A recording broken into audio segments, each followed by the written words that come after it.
आदरणीय स्वामी भक्त राय परांजपे लिखित स्वामी स्वरूपानंद जीवन चरित्र आणि तत्वज्ञान या ग्रंथातील काही भागांचं वाचन आपण ऐकत आहोत. आज ऐकूया यातलं प्रकरण 3 पुण्यपत्तनास प्रयाण याचा भाग 23. नवरत्नहार. या कारावासाच्या कारकिर्दीतही आप्पांना फार मोठा लाभ झाला. बाहेर असल्या वेळचे अनेकविध उद्योग आता नसल्यामुळे आत्मचिंतनाला सर्व काळ मोकळाच मिळाला होता. आसक्तीच्या कोणत्याही पाशानं मन बांधलेलं नसल्यानं तुरुंगातही मुक्त मनाने अखंड आत्मानुसंधानात ते रमवणं आप्पांना शक्य होत होतं. ज्ञानसाधनेला विरक्तीची जोड लागत असते. या विरक्तीचं पाणीग्रहण त्यांनी जणू काय बाल्यापासून केलं होतं आणि याच कामाकरता पाहिजे असलेला निवांतपणा त्यांना प्रसंगानं प्राप्त झाला होता. त्यामुळे साधकावस्थेच्या प्रगतीच्या पायऱ्या भराभर आक्रमित ते सिद्धावस्थेच्या प्रांतात प्रविष्ट झाले. कृतार्थतेचे आणि धन्यतेचे पूर्णानुभव त्यांच्या हस्तगत झाले होते. सद्गुरुनाथ बाबांना समर्पण केलेला 9 ओव्यांचा नवरत्नहार हा इथंच गुंफला गेला होता.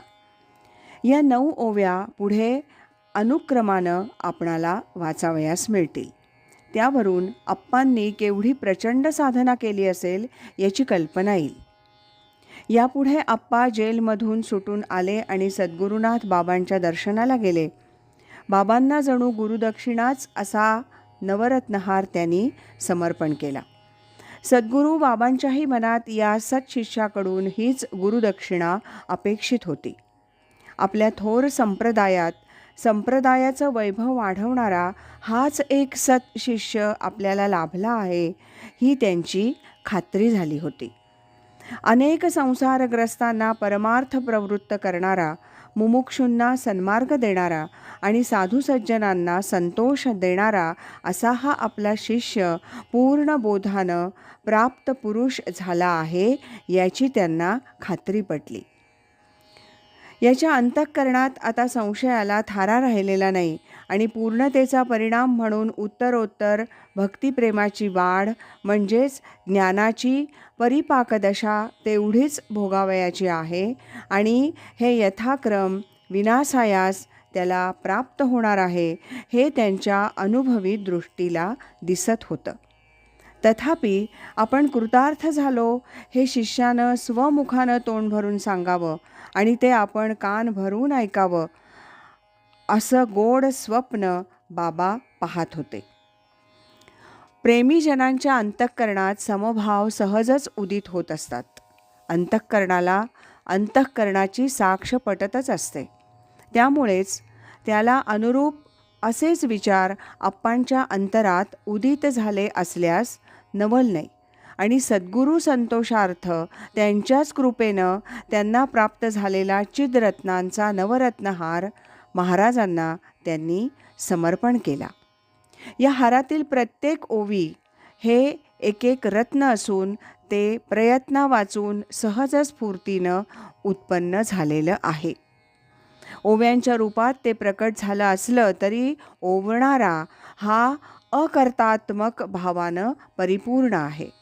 हा रत्नहार इथं समग्र देत आहे तो असा: जय जय जी जगदात्मया सच्चिदानंद सूर्या स्वामी समर्था सद्गुरुराया गणेश रूपा. करोनी आत्मत्वे वंदन घातले चरणी लोटांगण सहज आले लीनपण कृपाबळे. जी प्रभू आपला म्हणितला तेणे संसार मोक्षमय झाला देखे उन्मेष उदय जला नित्य नवा. तुटला विषयांचा लाग निमाला जन्म मरणाचा भाग फिटला जीवदशा पांग सामरस्ये. देही अहंता नुरली वृत्ती स्वरूपी विराली द्वैताद्वैत गिळोनी ठेली अखंडत्वे. सरली कर्माकर्म विवंचना की आपैसी साध्य साधना उरे करोनी अकर्तेपणा ठाईचाची. बोली अबोलता जहालो सहज सुखे सुखावलो, धन्य धन्य देवा पावलो परमसिद्धी. स्वरूपी विश्वरूप देखिले, विश्वरूपी स्वरूप सामावले, स्वरूपा विश्वरूपा आगळे नित्यतत्व.